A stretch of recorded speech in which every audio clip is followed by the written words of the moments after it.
mesmo é amor, é viver no agora, é sentir o calor que o presente aflora. Olá e bem-vindos. Hoje a gente vai mergulhar fundo numa das críticas mais ferozes e articuladas já feitas a uma instituição religiosa, a de Christopher Hitchens contra a Igreja Católica. Exato. E é importante dizer que o Hitchens era um crítico de todas as religiões, sem exceção. Sem exceção, ele não poupava ninguém. Ninguém, mas ele reservava uma análise particularmente, cortante para a igreja. Ele não via a igreja só como mais uma crença. Ele via como algo a mais. Exato, como uma entidade com um perigo civilizacional único. E a nossa pergunta central hoje é: o que exatamente na estrutura, na história e na doutrina da Igreja Católica fez o Hitchens a considerar uma ameaça tão singular? E para guiar essa nossa conversa, a gente tem uma base muito sólida. Sim, vamos usar como nosso guia um artigo muito detalhado do Dr. Jorge Guerra Pires para o portal Um Gente Ateísta. O título já diz tudo: Por que Christopher Hitchens considerava a Igreja Católica perigosa? E o artigo estrutura a crítica dele de uma forma bem clara, né? Muito clara. E para dar vida a esses argumentos, a gente vai usar as palavras do próprio Hitchens. Vamos pegar trechos do livro dele, Deus Não é Grande, e também de um de seus debates mais conhecidos. Ótimo. A nossa missão aqui é ir além daquela imagem do ateu raivoso, sabe?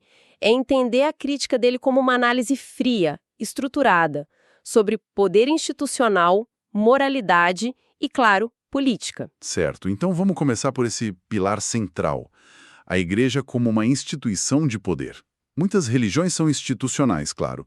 O que as fontes dizem que era tão diferente, tão perigoso na estrutura católica aos olhos de Hitchens? Então, o que o artigo do Pires destaca, e isso é fundamental, é que para o Hitchens o perigo estava numa combinação única de 3 fatores. 3 fatores. Isso. Primeiro, a centralização extrema. Você tem uma figura de autoridade inquestionável, o Papa.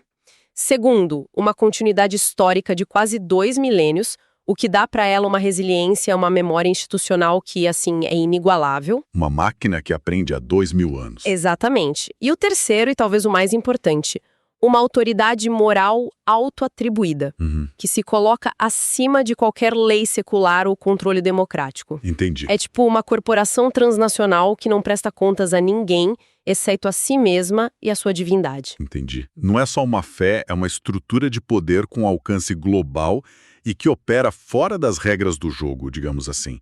Mas como isso se manifestou na prática? Onde ele viu o perigo real dessa estrutura? Para o Hitchens, o grande laboratório para testar essa tese foi o século XX, a ascensão dos regimes totalitários na Europa. Certo. Ele não via a resposta da igreja como uma série de erros ou omissões, sabe?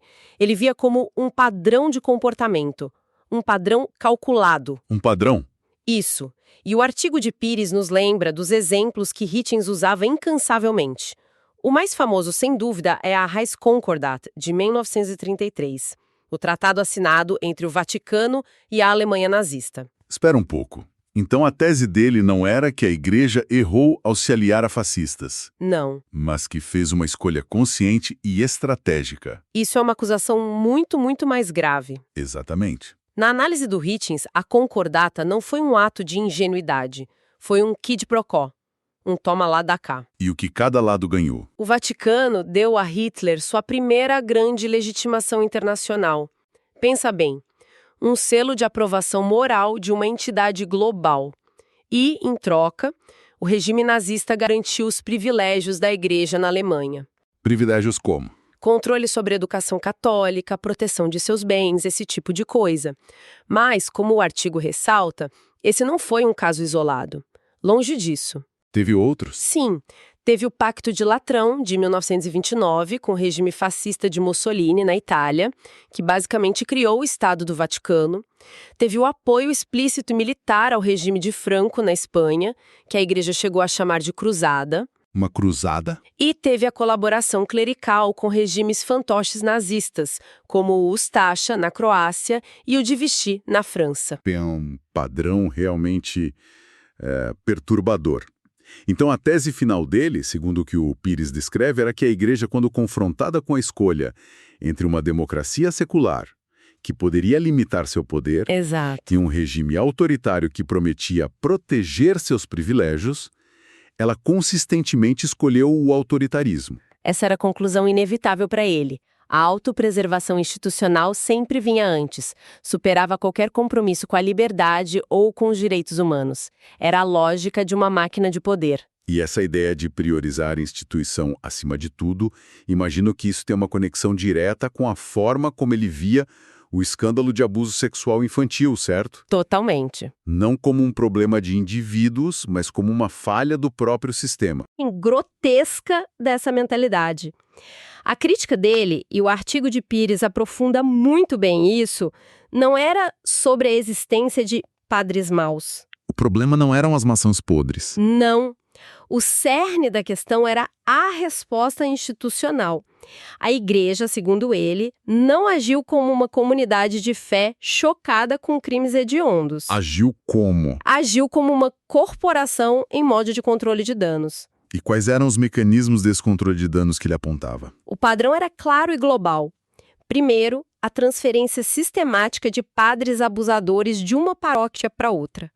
O que Hitchens via não só como um encobrimento, mas como uma forma de garantir que o crime se repetisse. Nossa! Era, na prática, facilitar o acesso do predador a novas vítimas. Meu Deus. Segundo, o silenciamento ativo das vítimas e de suas famílias, muitas vezes usando pressão psicológica e espiritual. E terceiro, o mais condenável para ele, era tratar esses crimes não como delitos que deveriam ir para a polícia. Mas como uma questão interna. Exatamente. Como pecados ou escândalos a serem resolvidos internamente, longe dos tribunais seculares. A preocupação não era com a justiça para a criança, era com a reputação da instituição. Isso é realmente pesado. A ideia de que o crime em si era menos importante que o escândalo para a reputação da igreja é difícil até de processar a escala dessa falha. Sim, e isso leva à pergunta brutal que, segundo o artigo, Hitchens fazia implicitamente. Que autoridade moral pode reivindicar uma instituição que, de forma sistemática e consciente, protege criminosos sexuais em detrimento de crianças para preservar sua imagem? Uma pergunta retórica, imagino. Totalmente. Em seu livro, Deus Não é Grande, ele é explícito. Ele descreve a cumplicidade da igreja no que ele chama de pecado imperdoável do estupro de crianças como uma mancha indelével, uma prova de sua falência moral estrutural e irrecuperável. Além das ações políticas e institucionais, ele também atacava a própria doutrina, a teologia. Qual era o problema central para ele nos conceitos teológicos da igreja? Então, o Hitchens argumentava que as ações problemáticas da igreja não eram desvios de sua doutrina. Muitas vezes eram a aplicação lógica dela. Entendi. Ele tinha uma aversão particular a alguns conceitos, mas o principal, sem dúvida, era a ideia de redenção vicária. Redenção vicária. Isso. Ou seja, a noção de que os pecados de uma pessoa podem ser perdoados ou absolvidos pelo sofrimento de outra. No caso, o sacrifício de Cristo. Pode desempacotar isso um pouco. Para muitos, essa é a base da fé cristã. Por que ele achava essa ideia tão nojenta e imoral, como ele mesmo disse em um debate? Porque ele via isso como uma terceirização da responsabilidade moral. Para Hitchens, a base de qualquer sociedade ética e funcional, especialmente uma democracia, é o senso de responsabilidade pessoal. Você é responsável pelos seus atos. Ponto. Exato. A ideia de que você pode cometer um ato terrível e, através de um ritual ou da fé num sacrifício alheio, essa responsabilidade é magicamente aniquilada. Para ele, isso era uma doutrina profundamente infantilizante. Ele chega a dar algum exemplo? Sim, num debate, ele usou uma analogia poderosa. Ele disse algo como: eu posso pagar a sua dívida, eu posso até cumprir a sua pena de prisão por você, mas eu não posso cometer o seu crime por você. E eu não posso absolvê-lo dele. Você tem que assumir essa responsabilidade. Então, o que é fascinante aqui é como ele via isso minando a própria base da ética secular.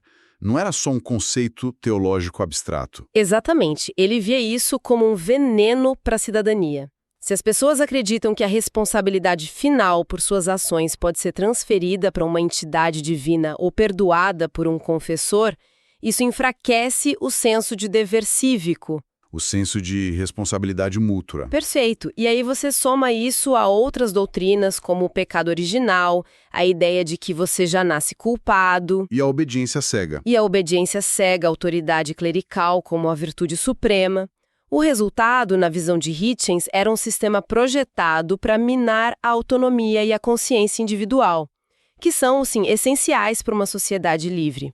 Falando na aplicação prática da teologia, a gente não pode ignorar um dos alvos mais famosos e controversos dele, Madre Teresa. Ah, sim. A imagem pública dela é praticamente a de uma santa viva. Como ele justificava uma crítica tão feroz contra alguém que parecia estar fazendo tanto bem? Esse é um exemplo perfeito de como Hitchens dissecava a lógica teológica por trás das ações. Ele dedicou um livro inteiro a isso, a posição missionária. A crítica dele não era sobre a caridade em si. Era sobre o quê, então? Era sobre a natureza daquela caridade. Ele argumentava que Madre Teresa não estava trabalhando para aliviar a pobreza ou o sofrimento, mas para promover uma teologia específica que glorificava o sofrimento. Como assim glorificava o sofrimento? Pode dar exemplos mais concretos que ele usava? Sim. Ele usava as próprias palavras dela e de suas seguidoras. Por exemplo, tem aquela situação famosa dela sobre haver algo de belo na forma como os pobres aceitam seu destino, de sofrê-lo como a paixão de Cristo. Uau! Para o Hitchens, isso não era compaixão, era romantização da miséria para fins ideológicos. Ele também citava inúmeros relatos de médicos e voluntários que visitavam os lares para os moribundos dela em Calcutá. E o que eles diziam? Descreviam os locais não como hospitais, mas como lugares com péssima higiene, agulhas reutilizadas e uma recusa sistemática em administrar analgésicos adequados, mesmo para pacientes com dores lancinantes. Isso era por falta de recursos ou... E aí está o ponto central da crítica de Hitchens. Não era por falta de fundos. A organização dela recebia doações de milhões de dólares. Milhões? Inclusive de ditadores como a família Duvalier do Haiti. A decisão de não prover cuidado médico adequado era uma escolha teológica deliberada. Uma escolha teológica. Sim. A doutrina era de que o sofrimento purificava a alma e aproximava a pessoa de Deus. Portanto, aliviar a dor com a medicina moderna era, na prática, interferir nesse processo espiritual. Então, na visão dele, ela não estava aliviando o sofrimento. Não. Ela estava usando o sofrimento como uma ferramenta de proselitismo. É uma inversão completa da percepção popular. Uma inversão total. Ele a via como uma fundamentalista que se opunha a qualquer solução estrutural para a pobreza e que usava os mais vulneráveis como matéria-prima para sua agenda teológica. O artigo de Pires pontua que, para Hitchens, esse caso era a demonstração máxima de como uma teologia perversa, quando institucionalizada, anestesia a compaixão prática e pode se tornar ativamente prejudicial à saúde humana. Agora, a visão dele não era estática, né? As fontes, especialmente o debate que a gente está usando, mencionam que, com o tempo, ele passou a identificar outra ameaça como sendo a principal. Sim, e essa é uma nuance crucial na análise dele. No final de sua vida, já confrontado com o cenário pós-11 de setembro, o Hitchens afirmou claramente que o Islã político, ou o islamofascismo, como ele chamava, havia se tornado a ameaça religiosa mais imediata, a mais perigosa para as sociedades abertas. Tem uma citação específica sobre isso, não tem? Tem, e é muito reveladora. No debate ele diz: assim como eu teria dito há 50 anos que a Igreja Católica era de longe a mais perigosa, por sua aliança aberta, nojenta e podre com o fascismo, obviamente agora o Islã é de longe a religião mais perigosa. Isso significa que ele perdoou a Igreja Católica ou que ele passou a vê-la como irrelevante? De forma alguma. O artigo de Pires argumenta que isso não era uma absolvição, mas uma adaptação de sua análise geopolítica. A crítica fundamental à estrutura de poder, ao dogma e à impunidade da Igreja permanecia intacta. Totalmente válida. Exatamente. O que ele estava observando era uma mudança na vanguarda do fanatismo global.